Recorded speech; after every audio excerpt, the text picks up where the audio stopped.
Time now for the Wiltfong Whiparound with our Director of Recruiting, Steve Wiltfong. And Steve, a big commitment happening tomorrow. Five-star defensive lineman Dominick McKinley will make his college choice. Looks like it may come down to Texas, Texas A&M, and Oklahoma. But where are you leaning a day out? LSU and Ohio State are also finals for Dominick McKinley. And Emily, we talked about him on Monday's show, where we said that we thought that a lot of the intel, or more intel, favored Texas and other programs. But working the phones on Tuesday, Wednesday, Thursday morning, Texas A&M is the program that seems to have the most buzz going into his decision. The Aggies have always felt good about their position for Dominick McKinley. They got him to campus multiple times. Great relationship with Elijah Robinson and Tony Gerard-Eddy.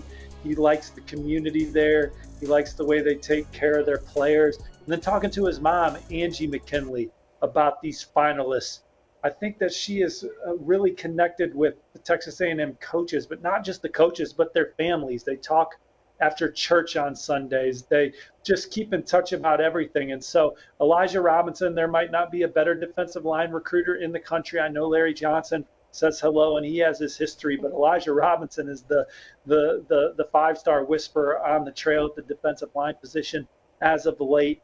They're in great shape. Mason Smith's done a good job connecting with the family. So a lot of people thinking Texas A&M has a great shot to land him. Now, Texas is still in touch there. Steve Sarkisian, Bo Davis. There was a lot of positive buzz coming out of his official visit to Austin at the end of June, and they're still working the phone lines there and communicating. Same with Oklahoma.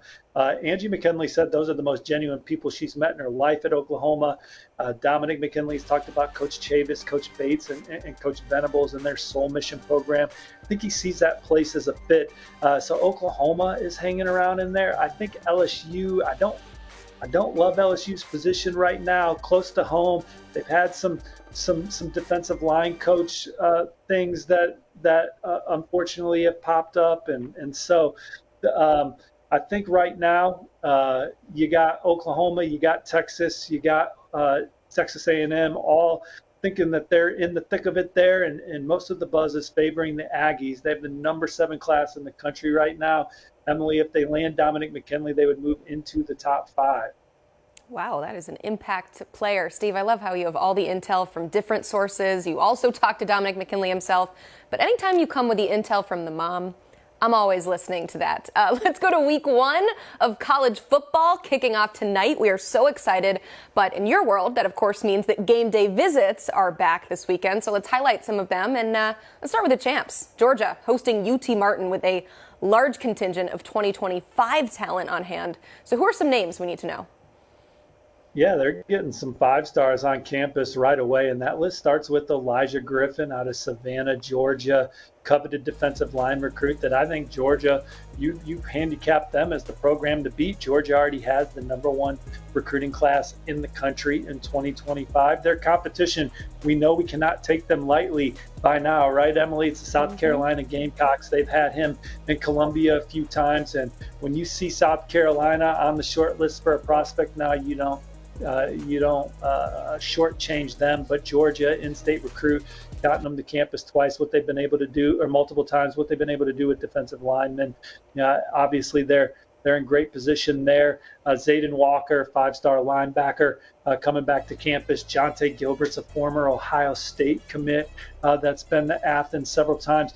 Here's a player that Georgia fans should really get to know. Mark Zachary, the 4th from my neck of the woods, the Indianapolis area, plays at Ben Davis High School, a two-way standout, one of the best two-way players in the Midwest, but he is projected as a defensive back on the next level. He earned his offer from Georgia in camp, working out with Fran Brown and that coaching staff. Now he's coming back down for his first SEC game. Georgia's on this young man's short list. You got places like Notre Dame, Michigan, Ohio State, Cincinnati in there, Tennessee, Penn State, but Georgia is a program that I think is in a really good spot early for Mark Zachary, the 4th, and they're pushing hard for him. This is a young man that they would like to add to a class that ranks number 1 nationally. I love it. All right. If you like the fact that it is week 1 and you like the fact that we're talking to Steve Wiltfong, go ahead, hit that like button. I need the double thumbs up because that's when the people know it is time to smash the like button. All right. Indiana is hosting Ohio State for the CBS Game of the Week at 3:30. Get used to hearing that. Big Ten CBS. Well, certainly a tough matchup on the field for the Hoosiers. But how big of an opportunity is it for Tom Allen and company to maybe make an impression on the recruiting trail Saturday?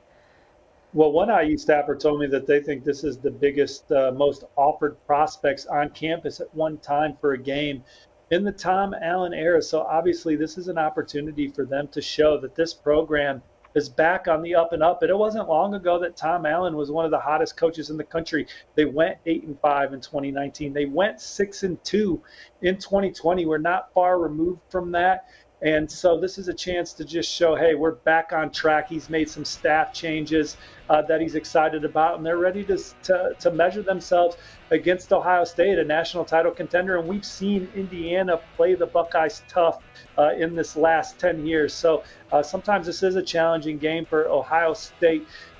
Indiana quarterback commit Timothy Carpenter is going to be back on campus. He's from the state of Ohio, Trotwood Madison. He's our number 4 ranked quarterback in the Midwest. He's got a big arm. He can run. He can make things happen. Talk to him. He said, this is a new Hoosier team. We're going to shock the world on Saturday and this is when it starts. This is a group that's going to do something special. He can't wait for it. This is a really good recruiting class for Indiana. When I look at the strengths, Carpenter is a guy that I think they can win a lot of games with, but this is the best that I've seen them recruit the offensive line in quite some time. They have 3 guys that I think can help them win a lot of games in the Big Ten, highlighted by Evan Lawrence, who is a very interesting offensive tackle recruit from Danville Community, 6'7", 250, 3-sport athlete with good feet. He's an explosive player. Don't be surprised if you look up and he's all Big Ten down the road. And Tom Allen, he's raved about Bob Bostad, his new offensive line coach, getting in there and kind of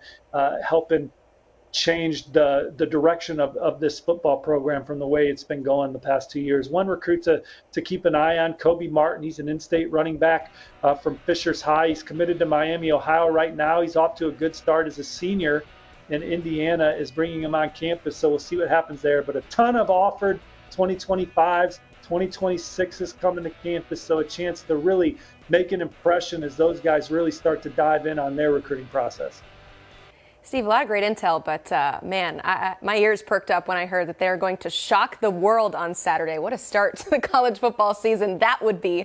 Let's go elsewhere in the Big Ten, though. Camp Randall will be playing host to Buffalo and a handful of 2024 and 25 targets. So what can we expect from the visitors on hand to see the Luke Fickell era begin at Wisconsin? Yeah, that new staff, they're ready to jump around a little bit going into the fourth quarter, and they're hoping that these recruits impressed with what they're going to see on the field. Look, they got the number 24 ranked recruiting class in the country right now, highlighted by what they've done in the backfield, one of the strongest running back classes in the country. One of those young men is Darian Dupree from the Chicagoland, a guy that they poured a lot into right when they got from Cincinnati and transitioned to Wisconsin. That was a top target for them, and it paid off. They were able to beat schools like Michigan State, Missouri, Illinois, and others for Darian Dupree and get him in the fold. But his phone is still ringing. Places like Alabama poking around on Darian Dupree. So to get him on campus, get him in that atmosphere, get him around the players, have a good win to start the season, get him back around the coaching staff, that could go a long way as they work to keep these young men in the fold. But obviously, they're going to have a lot of young prospects on campus that they covet. Owen Strebig is the top 247 offensive lineman from Catholic Memorial that they're in good spot for. Certainly Cooper Catalano, a linebacker from Germantown, Wisconsin. That's another prospect that they'd certainly would love to keep home. And then offensive lineman Michael Roski from Watoma, Wisconsin. I hope I said that right. He's a guy that they're battling Notre Dame for, but I think that Wisconsin, they're getting some of these key top in-state guys to come to week 1, and we'll see where that takes them with their processes moving forward. Looking forward to seeing how the Luke Fickell era begins. We got one more visit weekend to highlight. Speaking of beginnings, TCU hosting Colorado. Now the headlines, of course, center all around Coach Prime, but Sonny Dykes is still looking to capitalize on the momentum built from a national championship game appearance. So what prospects do we expect to see in Fort Worth this weekend?